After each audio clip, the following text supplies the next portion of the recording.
let's get started. We do have some attendees on, so we're ready to go. All right, good afternoon. It's afternoon now. Good afternoon, everybody. My name is Marguerite. I'm EPIC's Communications and Campus Engagement Manager. And this is our last career series of the academic year, so thank you for being here. If you're not familiar with EPIC, we act as an interdisciplinary research hub for energy and environmental research across the university. So we have faculty from Harris, from the law school, from the business school, and we bring all of that work to the forefront of the global energy debate. So today we're going to do about a 30-minute moderated Q&A between myself and Jordan, and then we will open up to a Q&A with the audience. So think of some questions as we're going along. And if you do have a question, when we get to the Q&A part, we'll have you raise your hand. I will unmute you, and then you can say your question, and then we will go from there. So all right, so welcome, and let's have Jordan introduce himself, and we will get started. Hey, thanks for having me. So I'm Jordan Graham, and I currently work at the Illinois Commerce Commission, the ICCC, where I serve as policy advisor to Chair Carrie Zalewski. Great. So our first and very important question is, what is the ICC? I should also note, by the way, that I was an MPP 21. So I graduated almost exactly a year ago, which was, it's hard to believe. It feels like it's been longer and shorter at the same time. So the ICC is the Public Utility Commission for the state of Illinois. And public utility commissions were created often about somewhere between 100 and 150 years ago. Every state in the U.S. has one to regulate utilities, which are providers of electricity, gas, water. I think those are probably primarily the utility services that people have. Telecommunications also. And the reason why we need to regulate these things is because, especially when it comes to electricity, gas, and water, they are government regulated monopolies, which means that they have been given the ability to provide their service as a monopoly. And so in exchange for that, they need to be regulated by the government. I would say the majority of my work goes into focusing on electricity, gas, and water issues. We also regulate some transportation elements as well. But for me, this has been an important thing to focus on when it comes to the energy transition and the role that utilities have to play in it. Great. So first, how long have you been with the ICC? And then can you talk a little bit about what your main responsibilities are and what a typical day might look like for you? Yeah, so I've been with the ICC since April 1st of 21. I actually started about 3 months before, or a couple months before I graduated from Harris. It was take the job or don't, and I decided to take it, which was a good decision. And so my typical day there is, it really depends day to day. I'll highlight the reason why I came to the ICC was to work on environmental and energy issues. And I often kind of approach my work there from that slant.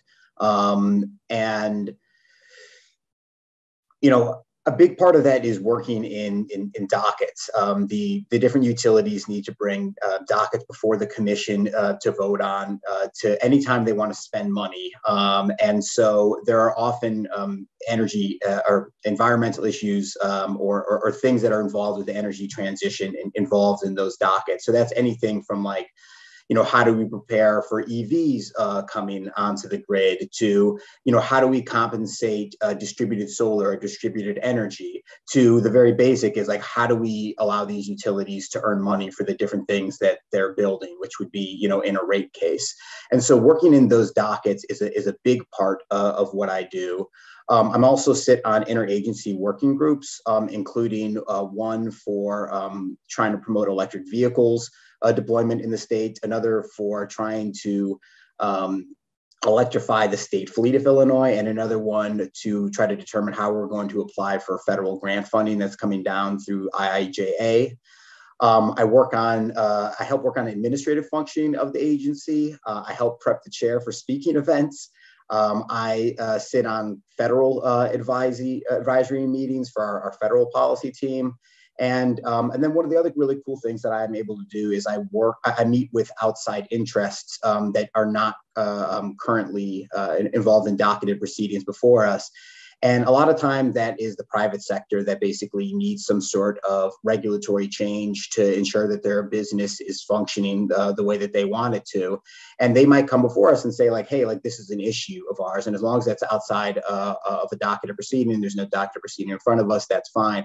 And one of the reasons that's really cool is it kind of gives you a look at what the future of like the regulatory landscape is when it comes to the energy transition and kind of what the needs are, so that if you do go to the private sector from someplace like the ICC, you really get a sense of what the needs are and what you might want to be advocating for. So that's my day is kind of a jumble of working in dockets, prepping the chair, working on federal issues, working on state issues, and then meeting with these outside interests. And really the name of the game is just to make sure that the chair has everything that she needs to get her job done. Okay, that sounds like a lot of stuff. So what is the chair's responsibility, and then how, obviously you're working to make sure she has everything she needs. So what does she need?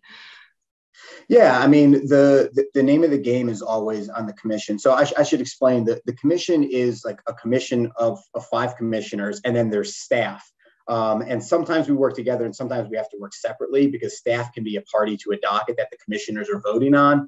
But really the name of the game is always trying to get 3 votes on whatever docket is in front of you. And so a big part of it is working with other offices and lobbying other offices for different positions that we might have. I'll give an example is that interconnection was a big docket that we had that came before us. And interconnection determines, how solar and energy storage interconnect to the grid and what are the requirements and what are the processes associated with that. And that can be a big issue for businesses because it provides certainty for the developers in terms of like where they can locate and how much it's going to cost and the time frame for their development to come online. And so there are things in that docket that we want, and there are things in that docket that other offices want, and it's about finding common ground and helping to negotiate what that looks like with other offices. So I would say the primary goal is always working in those dockets, and then everything else is kind of ancillary, but also some of the very cool stuff of the job. You talked a bit about the other offices and stuff that you're working with. Can you talk a little bit more about the organizational structure and like the team that you specifically work with, or your team, or is it just you and Carrie? How many other people are there? Yeah, so I advise the chair along with a legal advisor. There are 5 other there are 5 commission offices in total, including the chair. Each commissioner has 2 advisors. I'm very happy to say that of the 10 advisors plus 5 commissioners at the ICC, 4 are Harris grads, which makes me very excited. Yes. We are slowly taking over the ICC, I say. That's amazing. Yeah. And again, like it's a great place if you're starting your career in energy policy. And we're definitely seeing people filter from the Harris program directly into the ICC as a way to kind of launch their career in energy policy. And then outside of that, we have staff. And I think we have a staff of 200 people who work at the ICC, and it's economists and analysts and attorneys and policy people and engineers and so we're also hiring there right now, and you'll sometimes see people come and work for a commissioner for a while and then filter out into staff. And we've seen people who have built 10-20-year careers at the ICC working on energy policy, but on the staff side. Often some of the commissioner advisors tend to be a little bit younger in their like 20s and 30s, but we work closely with staff. And then one of the cool things about working with staff is that they're experts in this field, and it's been really great experience to be able to just pick up the phone and say, hey, I'm interested in understanding the structure of wholesale markets like a bit more, and can you talk to me about that for a while? So they're a great resource, but there are other times where we can't talk to them because if they're a party in a docketed proceeding, there's kind of a pretty firm wall that goes up.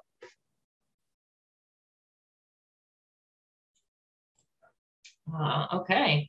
So I'd like to learn a little bit more about how you ended up here at the ICC. Were you involved with them beforehand? You obviously weren't finished with school yet. So if you can talk a little bit more about how you landed a job before graduation. Yeah. So and I think you might ask about this later, but this is kind of the honest path is that, when I came to Harris, I didn't really know what it is that I wanted to do. I knew I wanted to work in policy. I thought I wanted to work in state policy, and I thought I wanted to work in environmental policy, but kind of slowly realized that energy policy was where I wanted to be. And the summer before I guess the summer after my first year, I interned at the Environmental Law and Policy Center. And I specifically did energy regulatory work for them, where I was helping with filings in front of public utility commissions. And so that's what really put it on my radar, including work at the ICC. And then after that, it was the winter quarter of my second year. I ended up interning at Tesla for 3 months, and I was also involved in energy regulatory dockets there. And so I became much more familiar with the energy regulatory landscape.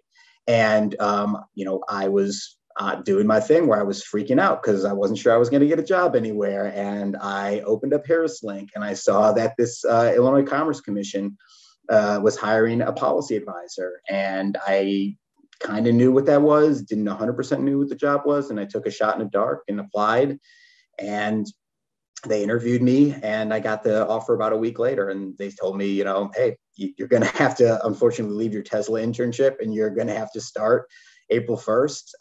And do you want to do it? And it was definitely a bird in the hand situation. But I was very happy that I did it. It's been an amazing experience there. And it was a lot doing my last quarter and working full time at the ICC, but it was, again, totally worth it. So I'm sure, but you knew when you got the diploma, you had somewhere to go after this. That's great. So overall, then, what do you like best about working there? And what things have you found to be the most challenging? I'm sorry, can you repeat the question? Oh, what have you found to be the best part about working for the ICC, and what have you found to be the most challenging? Yeah, I think that the best thing there is learning the importance of the regulatory side of energy and environmental issues, and really becoming quite familiar with what that looks like. And so, yes, you may, it changed my thinking about kind of what needs to happen for us to go to 100% clean energy and to reduce greenhouse gas emissions. So yes, you may want to bring as much clean power onto the grid as possible, but that doesn't matter if you can't fix the process of how those clean energy sources interconnect to the grid. This is something that a lot of people don't know. There's enough clean energy sources in wholesale or in RTO interconnection queues right now to meet, I think, something like 80 or 90% of Biden's 2030 goals for our clean energy transition, but they can't interconnect to the grid because the interconnection process is so backlogged.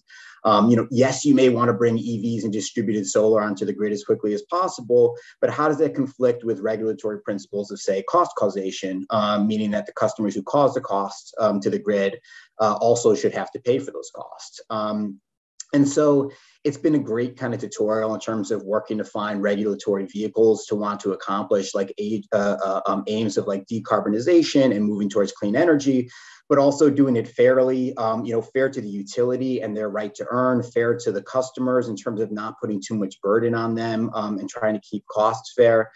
I absolutely love the strategizing of trying to get 3 votes on the commission and trying to think out, what are the interests of the utilities, what are the interests of developers, and how those drive policy in the state and at the ICC, and really getting a view of kind of where the regulatory authority starts and the importance of the limitations of state statute in assigning that authority.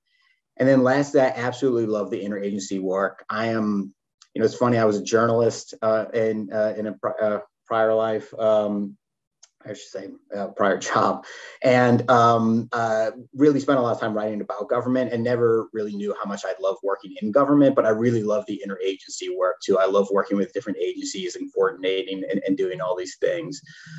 In terms of the most challenging, it's challenging sometimes working in government and in terms of working on regulatory policy, because things don't move as quickly sometimes as you want them to, and that can be a bit frustrating. But it's also, I think, really, really important to get that view about why do things not move as quickly as you need them to, and if you're going to be working on the outside, understanding what that pace is and kind of where the choke points are. I think that that's a really, really important view to have too. So it's challenging, but it's also one of the good things about it. Great. And last question here on ICC for now. Are there any new skills that you've developed as a professional since taking on this role? Let me think about that.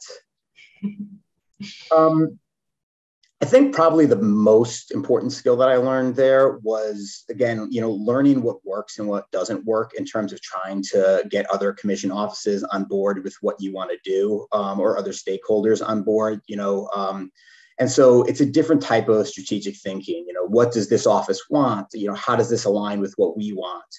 How can I frame this argument to bring them on board? Who should I approach in that office to try to, strategize what that looks like? And in what order should I approach these different offices? When I was a journalist, it was very much like, I'm writing this article whether or not you like what it says. And this, I have to be a little bit more nuanced in my approach to how I go about thinking about what I want to accomplish and how I want to get there. And that's something that you just learn by doing and by stepping in it and kind of messing up. And so it's been really, really valuable to gain that skill set. Great. So moving on to your Harris experience, can you talk a little bit more about your background as a journalist and what made you want to go attend graduate school and on this new path that you are at now? Yeah, I mean, it's kind of simple in some ways, which is that journalism, especially reporting on local government, makes you policy adjacent constantly. You're constantly reporting on like the implementation and impact of local policies and whether that did a good job or a bad job. And frankly, I got really frustrated with writing about all the things that went wrong and thought, maybe I should try my hand at trying to get it right on the front end. And, that was not like hubris on my part, thinking I could actually fix everything. But I kind of got a little bit tired of always being critical without having an actual hand in shaping things. And that's not to say that journalism is not important. I think journalism is incredibly important. I just kind of wanted to be on the other side of things. So that's kind of the policy side of things. And then I got really freaked out about climate change and wanted to get involved in the fight for decarbonization, and learned at my time at Harris that kind of, that energy was where I wanted to be in. So the journalism led me to the policy, the environmentalism led me to the energy, and that's why I work in energy policy. Great. Were there any courses at Harris that you thought were your favorite, or ones or advice for anyone to take specific courses? Yes.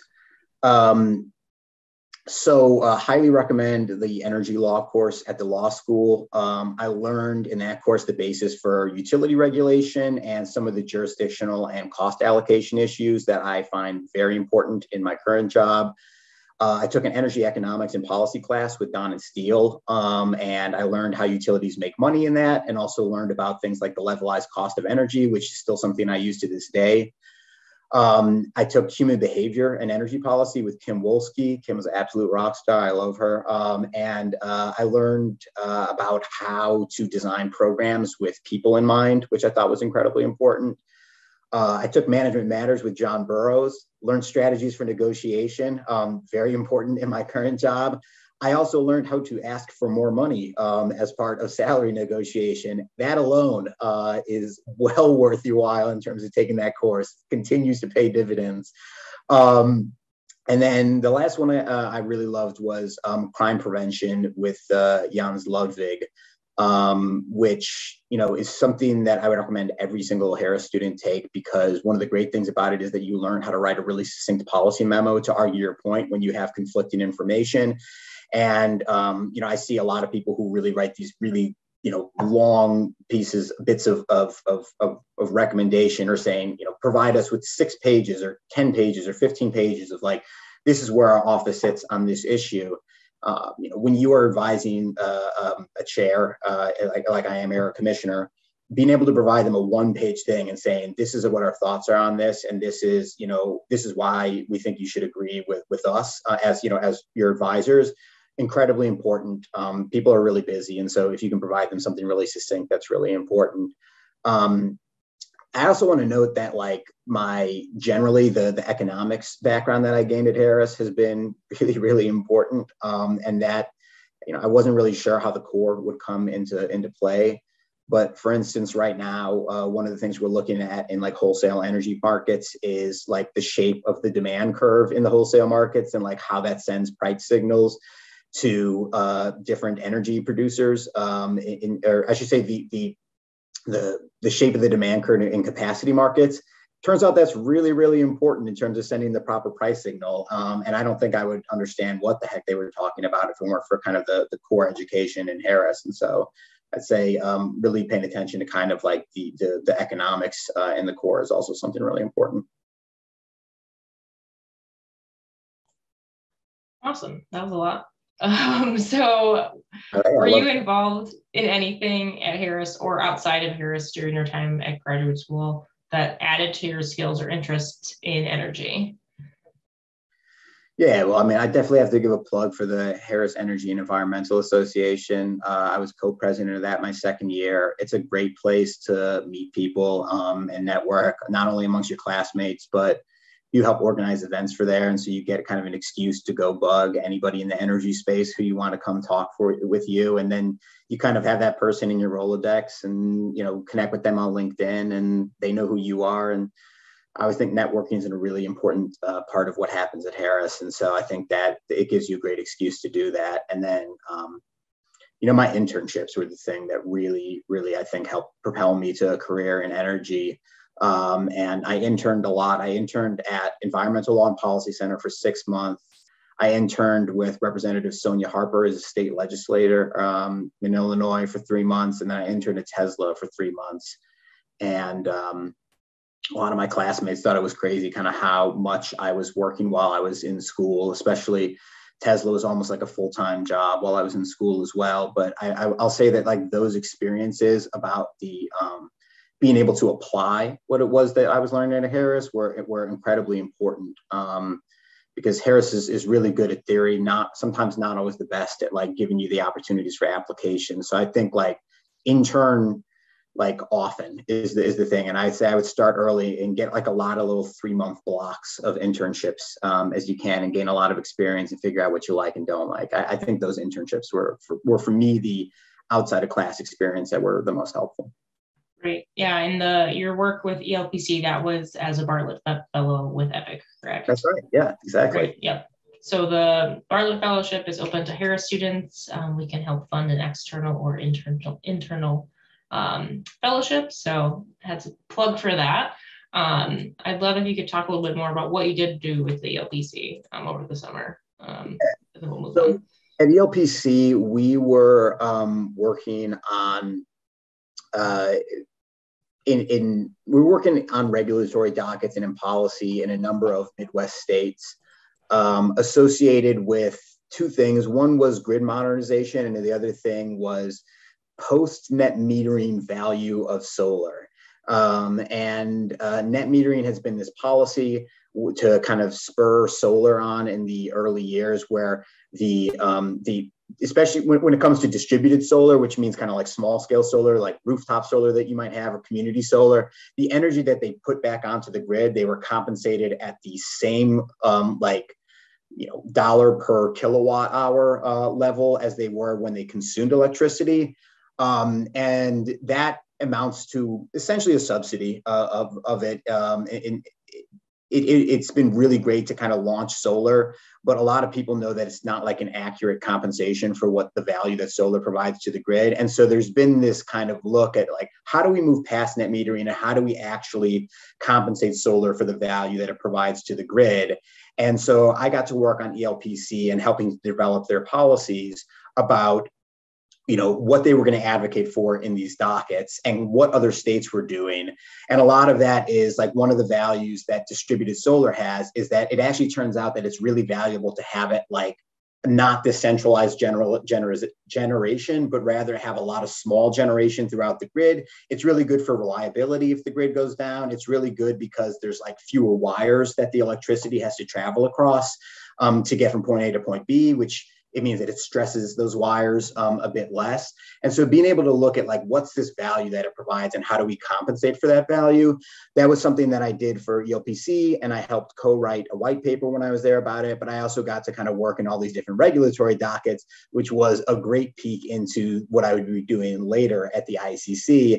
And I just also got to take a second to plug the regulatory energy side of things. It sounds boring sometimes. It's not something that I thought I was going to be doing when I came to Harris.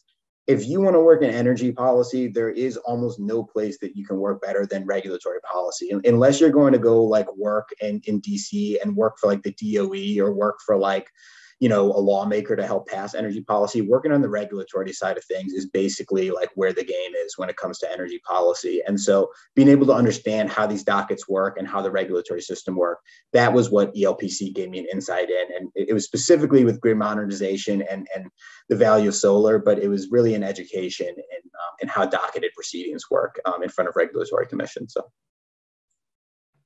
Great. So while you were at Harris or any time during your career, have you ever had a mentor or an advisor that you worked with? And if so, how did they help you? This is probably not a great question because I didn't really have a close mentor or advisor. Okay. I will say that like I really did leverage the career office when I was there. I can't tell you how anxious I was when I was at Harris about not being able to find work afterwards. And so I leveraged the career office to go in and have them look over my resume and do a mock interview with them and look over my cover letter and to make sure that everything was in order. And they helped me more than anything else that I've had in terms of understanding like what your resume should look like and what the point of a resume is. I did not understand what that was before I went there. And so highly recommend going to the career office and having them look over your resume so that you can understand kind of how to structure it to really highlight the value that you can bring to an organization. But no, I didn't really have a mentor during my time at Harris. That's all right. So kind of on that note, what kind of advice would you give students who are starting to think about their futures or getting anxious about not having a job?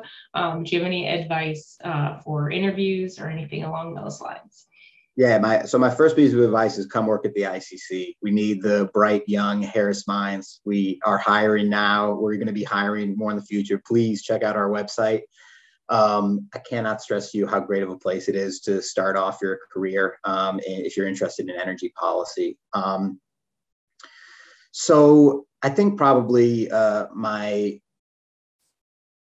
my best piece of advice is, like I said, is that, Harris provides you all these great tools when it comes to the academics of things and learning like, the structures of markets or why market-based solutions might work or understanding the economics of something. But, I often heard Harris students complain when I was at Harris that they didn't feel like Harris did a great job of providing them the application side of policy.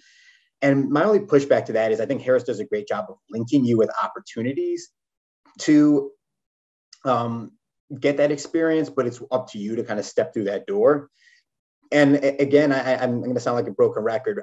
Putting yourself in as many of those positions as possible while you're at Harris, I think is important. Like I did, consulting competitions and like, week-long things where we were like a white paper, the Interpolicy School Summit. I did that. Getting involved in student organizations like the Harris Energy and Environmental Association and taking on internships while you're there. It's a lot, but I really recommend packing in a lot in a short period of time. I can tell you that, I've been during my time at the ICC, I've looked at applications both for interns and for applicants for full-time positions. And one of the things that I can tell you that really pops is when you have a diversity of experiences. It lets us know, first off, that you're out there to hustle, but it also, the different skills that you learn at different positions is really valuable. So really trying to get a diversity of experience and really trying to get that application side of the policy during your time at Harris, I think is really important. I also think networking is really important at Harris, and taking advantage of the alumni network. It's there. I didn't really understand what networking was when I came to Harris. I'm still not sure I fully understand what networking is.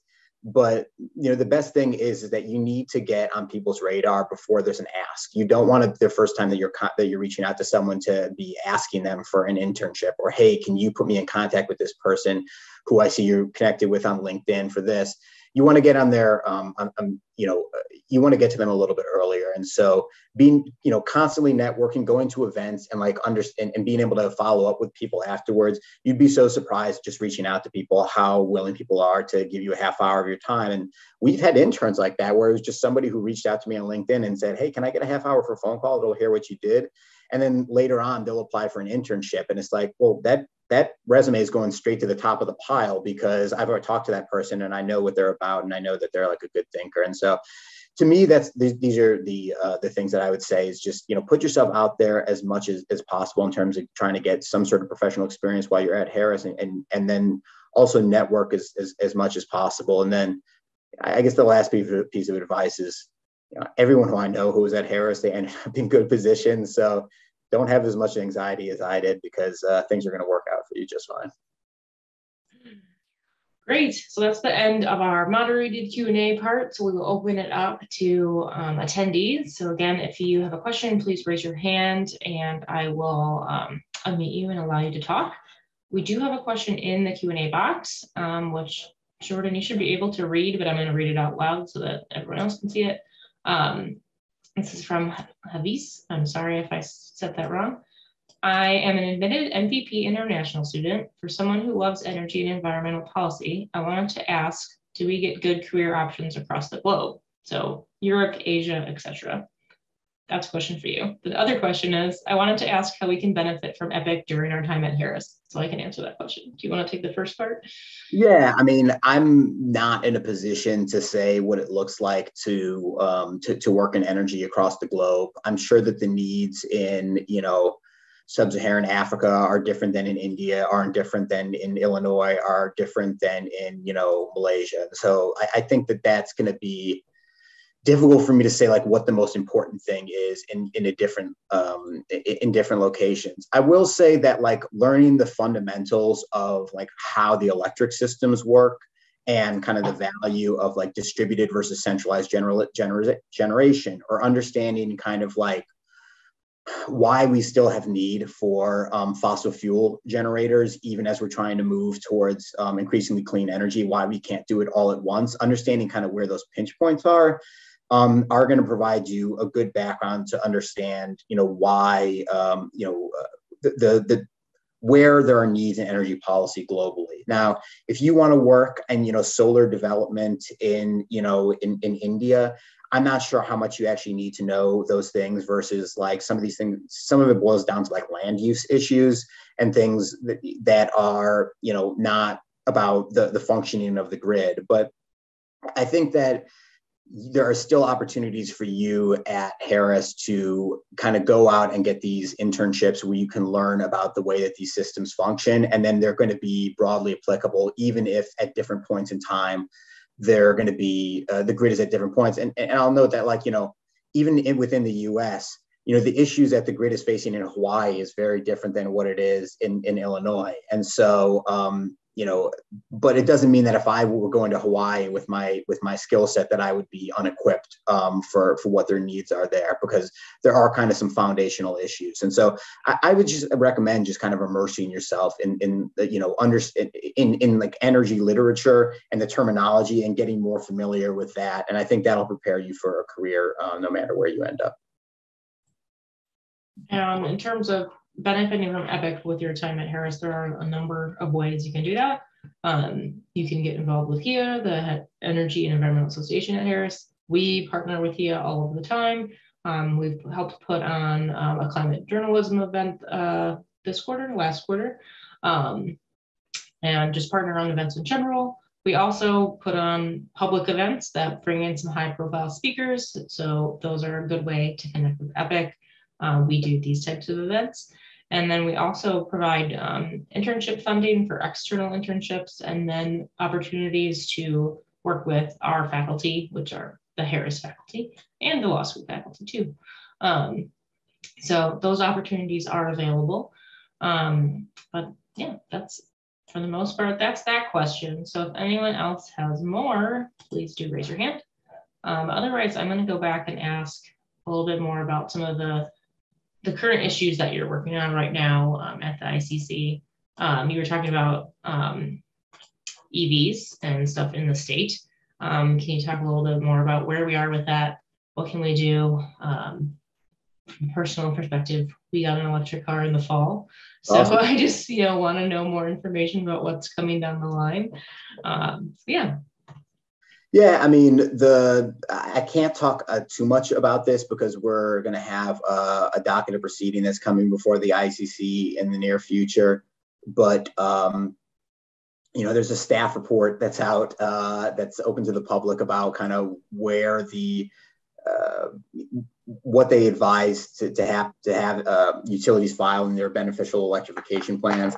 I'll say broadly, like the issue is about bringing a lot of load onto the grid, and load is a word for demand or more electricity. And so how do we prepare the grid to have a lot more, EVs? If you have like a house and then you have a house with an EV, like you can sometimes double what your needs are at that house in terms of like your electrical capacity. And so how do we prepare the grid so that it can deal with that and not crash, not have reliability issues, but then also do it in a way where we are not having to build out the grid in a way that's super expensive for different customers. This is worry about upward pressure on electricity rates.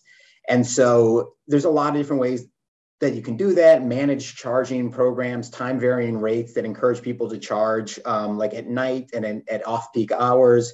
There are questions about like what role utilities should have in providing rebates for electric vehicle charging stations and, the utility side work to allow that to work, or, should utilities be allowed to own EV charging stations? There's a lot of questions out there that I think need to be answered. But the fundamental cost, which I think is something that we need to look at more broadly when it comes to electrification, is how do we prepare the grid to take on a lot more electricity load in the future without putting a substantial burden of that cost onto ratepayers and especially low-income ratepayers.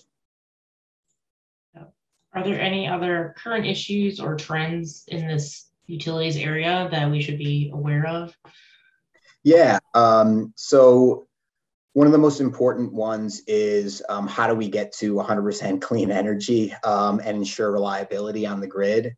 And a big part of that is we need more energy storage, we need more transmission lines, and if energy, it's about, intermittent renewable resources don't always produce. So where do they produce and when do they produce? And the where question is the transmission. We need to get the energy from where it's being produced to where it's most needed.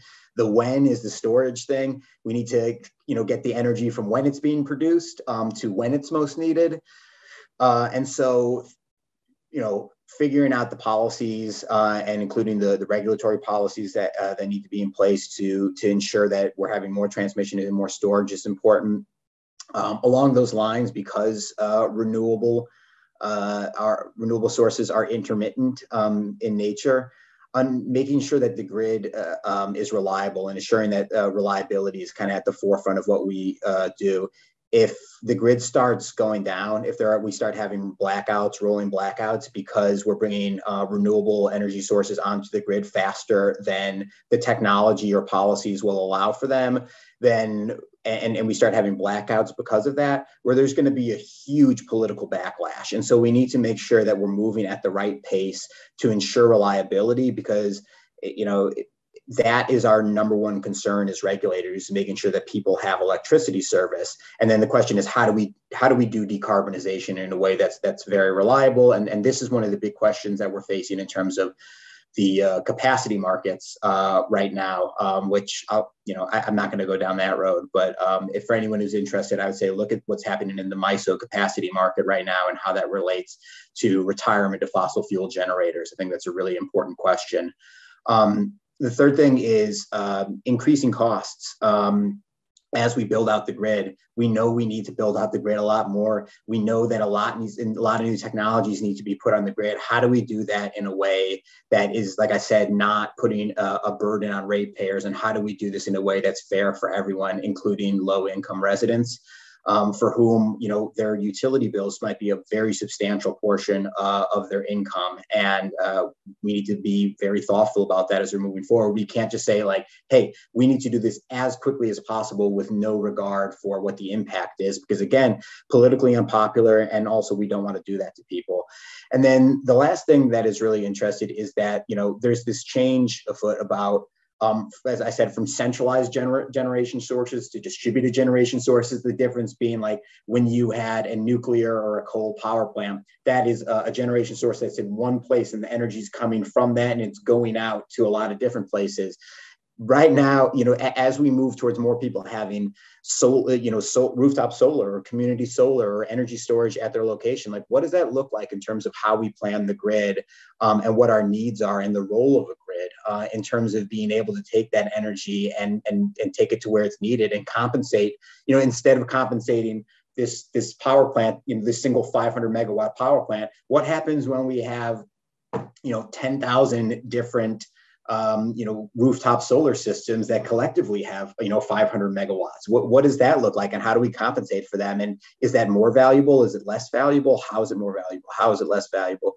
These are all really difficult questions. And these are the type of things that regulators and policymakers are wrestling with right now. And, you know, if you're interested in working in clean energy policy, like you should get excited about that because it's really cool and challenging questions. And we have a need right now for really, really smart people coming out of Harris to work on these issues. Absolutely. I'm also looking out the window and my neighbors have a solar panel. Like that's literally what I'm looking at out the window behind the computer. I can't wait to do it myself. All right. Last chance, attendees, to ask your questions. Otherwise, we'll wrap up and end. So I will monitor and see if anyone raises their hand. But otherwise, we are going to get rolling on our wrap up. Thank you again, Jordan, for joining us. This has been really informative. I now know so much more about what the ICC does. If you want to get in touch with Jordan, you can either get in touch with me and I can put you in touch, or if you are comfortable putting your email in the chat, you can also do that. Otherwise, keep an eye on the ICC's website for any opportunities that are coming up. And this is the last Career Series event for the year. So we are done for now. So again, thank you for everyone for coming. Any last words, Jordan? Work in government is a great place to be. And again, I can't tell you how good it is to start your career in government and at a public utility commission. It might sound boring from the outside. It's very exciting on the inside. Come work at the ICC. You make me want to come work there. You're such a good advertiser for it. All right. Thank you, everybody. Have a great afternoon. And this will be recorded and will be up on our website probably by Friday. All right. Thank you so much. Thank you.